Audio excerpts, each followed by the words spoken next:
Beaucoup d'auditeurs à la pause nous ont appelés, plusieurs messages nous parviennent comme pour dire qu'on a du mal à nous entendre, à nous écouter. Comment vous expliquez cet état de fait? Pourtant, rien n'est reproché officiellement ni à l'un ni à l'autre média. Oui, les médias qui ne doivent pas à l'État. Exactement. Cette autre précision importante. Allez-y. A priori, c'est un peu ce que nous disions tout à l'heure. On n'a aucune explication. Mais je dis que, autant par exemple pour les réseaux sociaux et Internet, c'est une restriction, on va dire, plutôt globale. Autant pour le brouillage des médias, on a l'impression que c'est un ciblage. Parce que ce n'est pas quelque chose qui affecte toutes les radios. Oui. Donc, la question est de savoir pourquoi est-ce que... Parce qu'on me dit que Faso FM, je pense de Cancan aussi, se plaindrait des mêmes problèmes. Donc, pourquoi est-ce que ce ne sont que ces trois médias qui sont ciblés?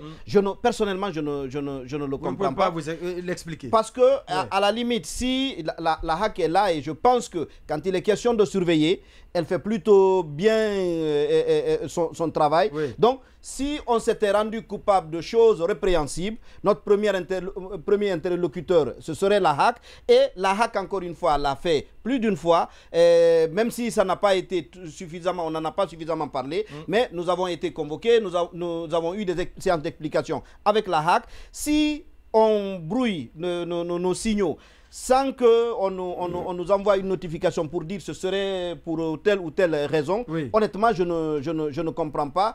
Je ne peux que l'expliquer par une démarche liberticide, c'est-à-dire qui a commencé par la restriction de l'Internet et l'accès aux réseaux sociaux, oui. Et qui s'étend progressivement sur un certain nombre de médias oui. Que l'on trouve peut-être gênants, qui ne sont pas accommodants, qui disent les choses telles. Exactement, qui sont plutôt libres dans leur ligne éditoriale. Oui. Maintenant, je ne sais pas si on est en train aussi de décréter du côté des autorités qu'il faut avoir la pensée unique, il faut que la ligne éditoriale soit dictée par les autorités, comme le sermon qui est servi le vendredi. Sinon, c'est plutôt la diversité.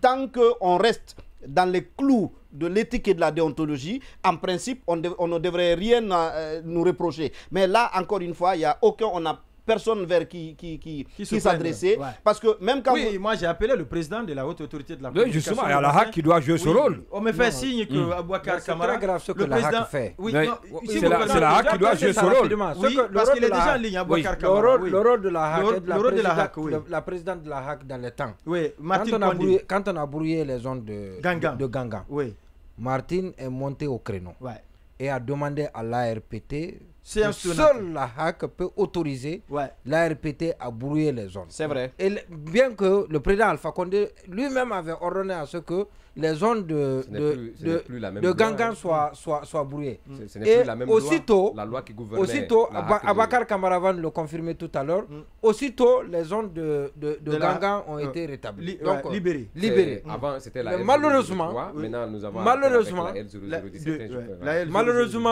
c'est silence par rapport à la HAC. D'accord.